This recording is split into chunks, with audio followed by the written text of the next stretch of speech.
Hello everyone, welcome back to the channel, Gyro here. Today, as promised, we are going to take a look at the mask of Daredevil on my main Demon Hunter 448 is my gear score right now. Cloak rank hasn't changed since the last video. I still have Gift of the Titans. I am going through my usual routine here, showing you all of my things. But in addition to that, I think someone expressed their interest in my talents.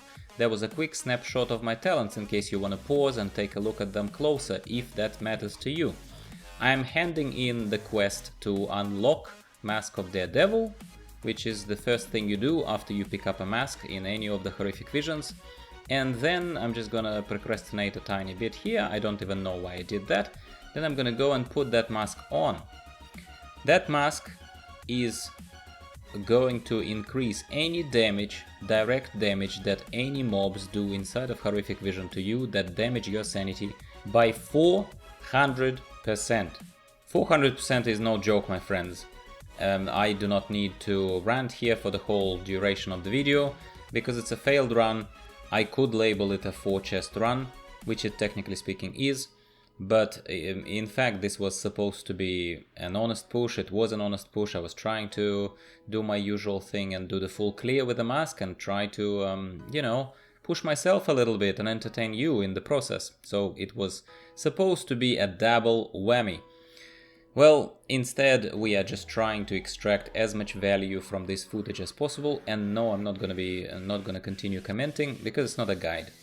I'm just gonna tell you again, the Mask of Daredevil is no joke.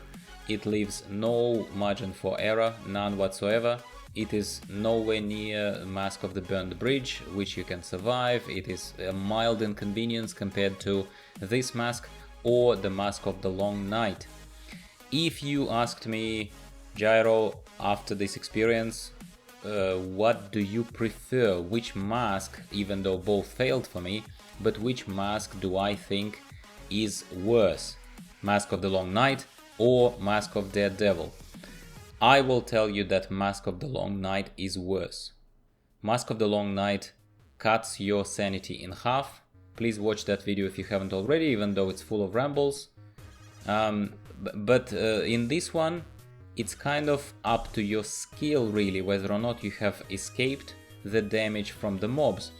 And what you will be watching very soon without me narrating this, I will just let you listen to some pleasant music, is the fact that I've done very, very well. I think, again, for my skill and item level, I think I've done very well all the way up to Rexa. When I do that stupid trick, and no, I'm not blaming the person who taught me the trick, I blame myself for not executing it properly. But that trick that I told you about being a night elf and having shadow melt, there are those two major groups that are leading up to Rexa. Yes, it's a while away, but you'll see it. I tried to skip them and tried to shadow melt, and instead something didn't work. I didn't pick the position properly, didn't do whatever, and I did not skip them, and instead everybody aggroed on me, and with one little stun, with one little, being in the beam of one of those void torrents or whatever the hell they cast onto me, I got all these the multiplied 400% damage to my sanity, which obviously drained it very, very, very fast. So I messed up. I just messed up in this one. But again, if we talk about the two masks so far, I'm not counting the one of the Burned Bridge. If we're talking about the Long Night, and if we're talking about Daredevil, I do think that this one is supposed to be, feels a little bit easier, even coming from a guy who failed the run, okay? But take it for whatever it is. So my impression is that Mask of the Long Night does not give you any chance. It just takes your sanity away. You just have less budget to play with. And this one, if you are executing everything perfectly, and yes, sometimes it's a little bit of a luck of the draw because you can't be a complete machine. You can't always be in a perfect position unless you do it day in, day out, and I don't, even though I publish videos pretty regularly. But yeah, these are my impressions. That is where the mess up happens. Until then, enjoy, see how I consciously try to avoid all of the, various charges and various other things, so I tried to avoid it as much as possible. But in the end, unfortunately, I didn't succeed. But hopefully we learned something, you and I. If you just stumbled upon this video and haven't subscribed already, well, please consider doing so. We are a little club of casual solo pushers of Horrific Visions of Orgrimmar and Stormwind, obviously, in patch 8.3, and very anxiously waiting for Shadowlands Alpha to start, where we can take a look at Torghast. Hopefully, Torghast is going to be the main feature. That's probably going to drive this channel forward in 2020 and beyond, when Horrific Visions-like feature is gonna be created. I am not, by the way, reviewing any particular news or any particular rumors or any particular that kind of stuff, Warcraft related, because this is more of a Horrific Visions kind of channel de facto right now. But tell me in the comments down below if you'd like something like that from me, because yep, I'd love to talk to you. It makes me feel connected to you. And yeah, I would be happy to do that. And just look at the clock. We're almost halfway through the video and I still am talking. Goodness me. It comes with a job. Alright guys, please enjoy the rest of the video. Subscribe if you haven't already. I'll speak to you very, very soon.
Bye.